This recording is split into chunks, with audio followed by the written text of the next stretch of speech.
Well, hello and welcome to Bowtie Life, where we talk mostly about life in the garden. I'm Bowtie David. We live in Destin, Florida, Zone 9B with the new zoning. And we recently did a video on Compost Day. And I got to tell you, well, this video is going to be a FOLO for that, or follow-up in the news industry. On our this recent Compost Day video, we've had a ton of comments great comments too. I mean, it's been some really good points, and basically I've thought of a few other things that I wanted to add to that video. Of course, you can't edit a video once it's posted on YouTube. I guess maybe I could and repost it, but I'm not going to do that. Coming up, I know this is kind of coming in the middle of garden tours, I think, or is it before garden tours? I'm pushing this one up a little bit and making it easy, making it come in quickly because of the content being related to that other video. But we do have the rest of the February 2024 garden tours coming up. They are all recorded. They are not fully edited yet. In fact, part one, as of this recording right this minute, is still rendering over on my computer. After that, of course, we've got tons of 2024 spring seeds starting coming up. So stick around. Be sure to subscribe to Bowtie Life on YouTube so you don't miss a thing.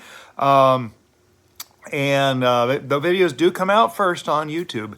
But for those of you who have subscribed, as I like to say frequently, you are my heroes. I so appreciate you subscribing and growing the channel to what it is today. Here we go. Let's get right into it. Hi, I'm Bowtie Dave.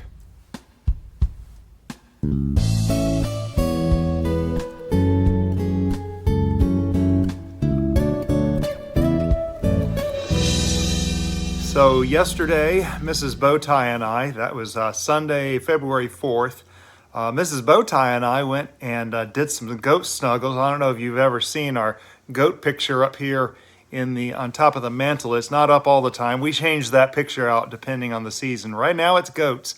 But we went goat snuggling yesterday, and it was a lot of fun. A friend of ours has some baby goats that were just recently born a week and a half ago, and we got to watch them run around and hold them and pet them and just be with the goats. And it is a very therapeutic thing. We have watched Simon Says out of Salem, Connecticut for years now, and always wanted to do a goat snuggles, and it was so cool to go and do it ourselves. So anyways, I do have notes. And this is actually based off a comment that I made on the compost video. If you want to go over and read this instead of watch the video, feel free to do that. It's on the Compost Day video is linked in the description. I'll put a link in the upper right hand corner for devices. They get cards. That's what those little things in the corner are called. They're cards, and they don't appear on all devices. They appear on like cell phone or computer. And if you're watching on Roku, they don't appear there. So anyway, I'll link to that video there. And then here in a few minutes, I'm going to mention some other videos that I'm also linking up there and in the description. And there will be links to some of this stuff at the very end of this video in the closing sequence on the right side. One to the Compost Day and one to one of these other videos I'm going to talk about. But I gotta say, there are a lot of opinions out there about horse compost, and rightly so. There are people who have had challenges. There are people who have had bad experiences. I've been using this equestrian compost for this is my third year now. In fact, I went back on my, I use a location services for my billing for my handyman business, and so I can bill when I'm on a site. But I went back over the past 3 years, 2.5 years, to see how many loads of compost I've gotten. And I've gotten 32 loads between 3 and 4 yards apiece from the equestrian center. And I've used it in our garden. We used it in the church garden. So I've gotten a lot of it, somewhere between 100 and 140 yards of this compost. And so, and I really want to read this concerning horse compost. There's a lot of opinions on it, but I always love bringing reality to a difficult topic that can traditionally be jaded by rare bad experiences and corrected with a little bit of accurate perspective. And that accurate perspective is something that I try very hard, and it's so easy for us to jump to conclusions. In fact, I just was listening to Gardner Scott, and they were talking about people getting the wrong ideas or having an experience in their garden, and maybe it wasn't what they were experimenting, maybe it just happened to be completely different than that. And I thought that's really a good point, because sometimes we have those bad experiences for just the strangest amount of reasons. It didn't rain as much. The sun didn't shine because it was cloudy a lot more. The weather got cold, a lot colder than usual, or a lot hotter than usual here in Destin. And so, yeah. Okay. So one of the big things I did talk about in that video was finding free sources of compost. And it's important when you are able to find one of those free sources, you're either going to pay for it, you're going to work for it, or you're going to do a combination of the two. Now, pay for it. That is going to the big box store and buying the $40 a bag compost of two cubic feet of compost.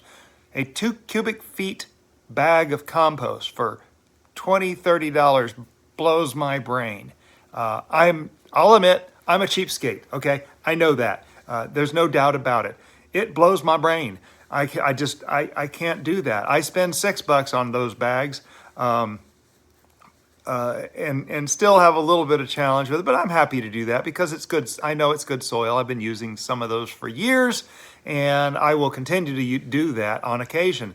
But this compost, let's talk about cubic feet. So 2 cubic feet, there are 27 cubic feet in a cubic yard. So a cubic yard is worth about 13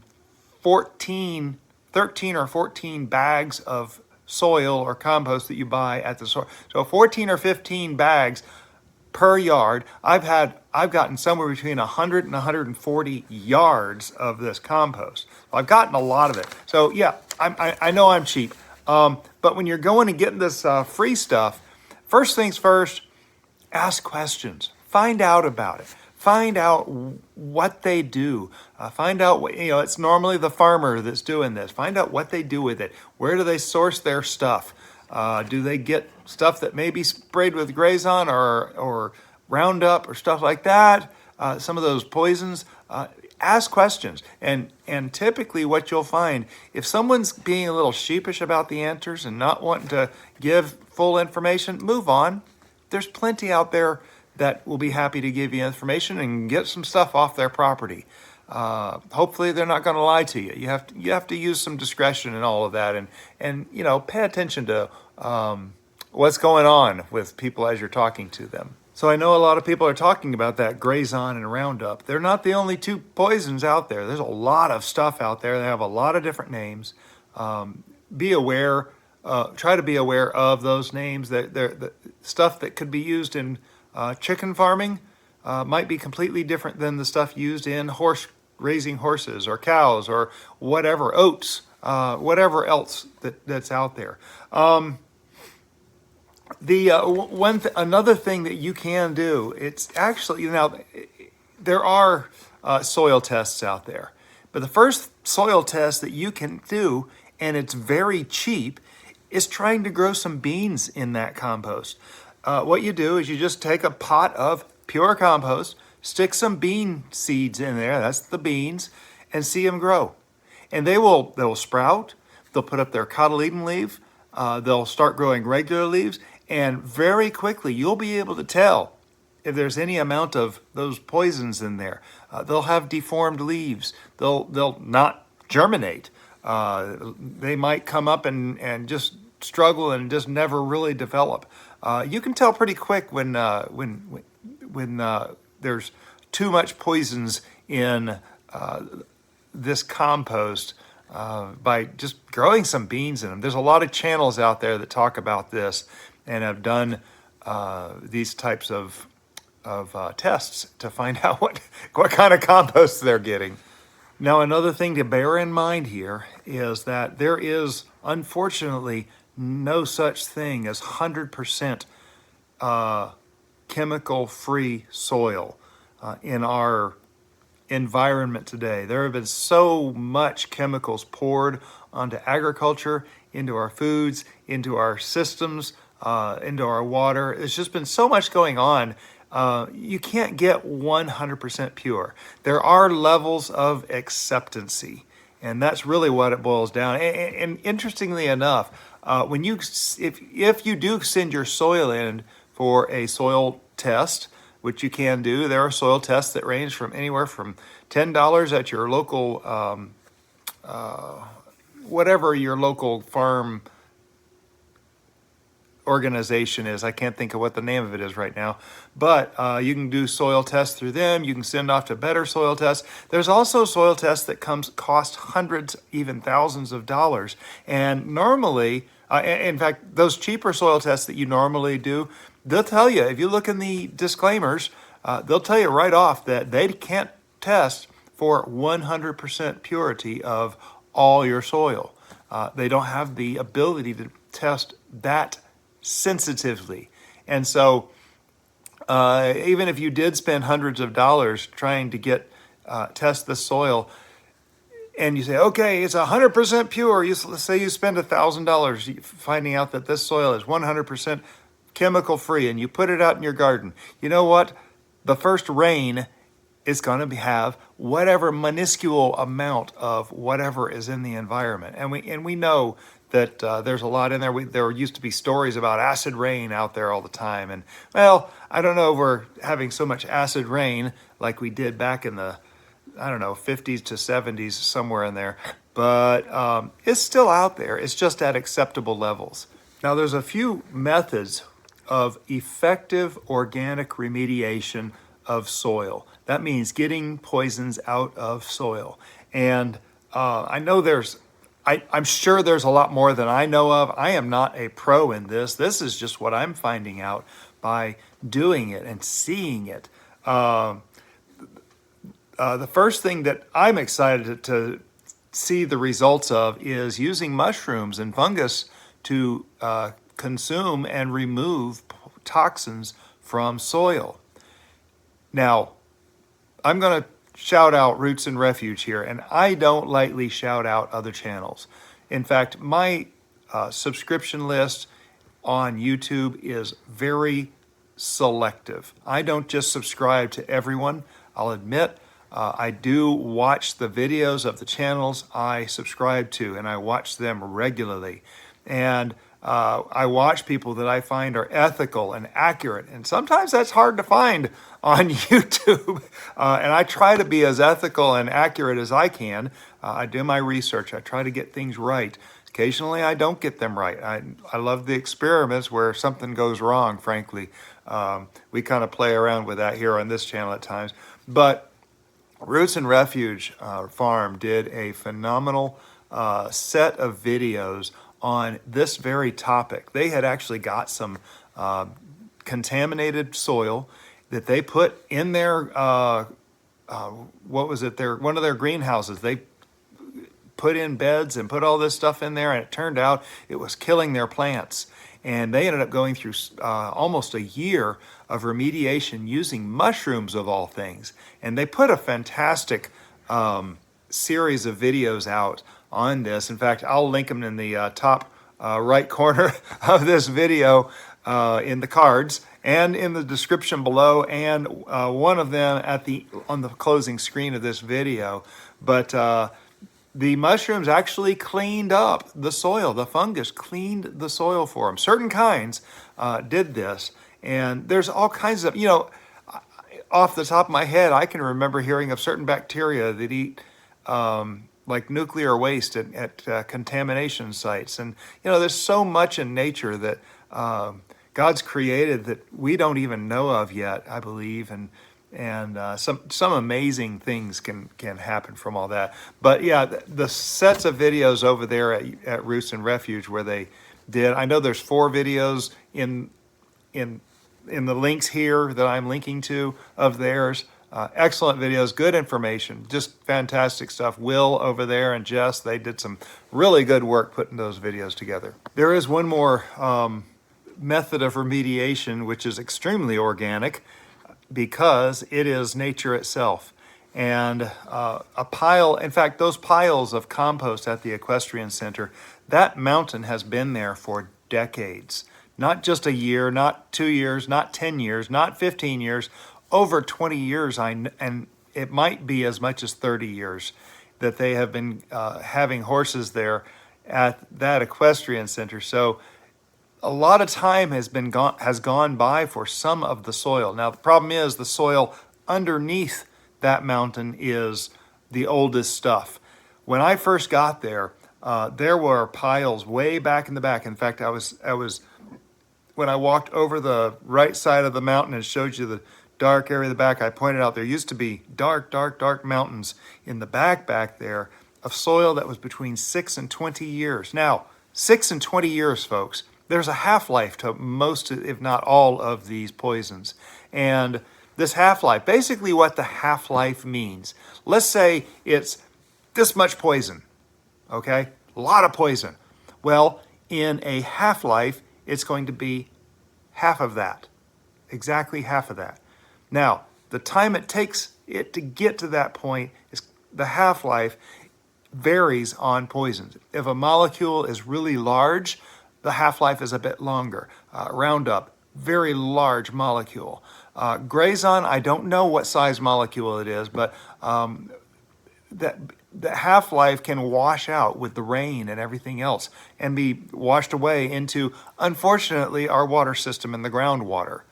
Hate to say that, but it does go there. Now we have here, and I've talked about this in several of my videos, the sand that drains so freely here. It's amazing stuff. And that mountain is drained out regularly. We get a lot of rain, we get a lot of drainage. And so that half-life, let's say it's 6 months. In 6 months, it gets this much, okay? And in another 6 months, it gets this much. You see, so every 6 months, it gets to be a little bit less, and a little bit less, and a little bit less, until there's very minuscule amounts. And so after a year or two, there's so little left that it does not affect the plants that's growing in it. And when you've got a pile that's, say, 6 years old at the minimum, there's barely anything left in there. 20 years old, even better. And so the original stuff that I got back in 2021, was fantastic stuff. And I actually took over half of that original pile back there. 2022 was the year that we had some relatively new stuff, and I wasn't very happy about it. I did a lot of videos on 18-day compost, had some mixed results, was not comfortable with my results, and so I didn't get as much in 2022 as I thought I might normally get. 2023, I was able to convince the person driving the tractor to dig in a backside over there and get down to the really dark stuff, and she gave me some amazing compost that was just deep inside the pile. And then this year we're looking at 2 to 3 year old stuff. It's not turned as much as I would like for it to be, but it's not as bad as 2022. So 2024 is going to be okay. I am going to get more of it, at least one more load. I have a feeling it might be as much as 3 more loads. So I've done 32 loads there already. I'm not afraid of getting more. But the time factor is exposed out there to the rain. The rain washes the soil. To the sun, the UV rays of the sun actually react with the chemicals, and some of them get broken down by the UV rays. Editing Dave here, different bow tie.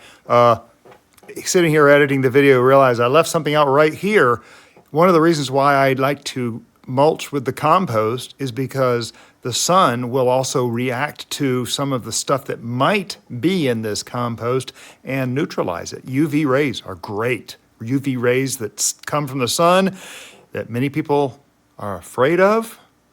There's a good thing. God put them there for a reason. And so there's lots of things you can do. And really, when it boils down to it, there's hope, you know. We can overreact to, oh, horse compost is terrible because we heard someone talk about it once, or maybe you had a bad experience. You planted in it and everything died, and that, I'm sorry that happened. That's a terrible thing. I'll be honest. One person said, I'd hate to put thousands of seedlings in the ground. Well, thousands of dollars of seedlings in the ground. Well, I grow my own seedlings. Normally, I collect seeds that didn't cost me anything. The few seeds that I did buy, I know last year I spent less than $50. I'm trying to spend less than that even this year.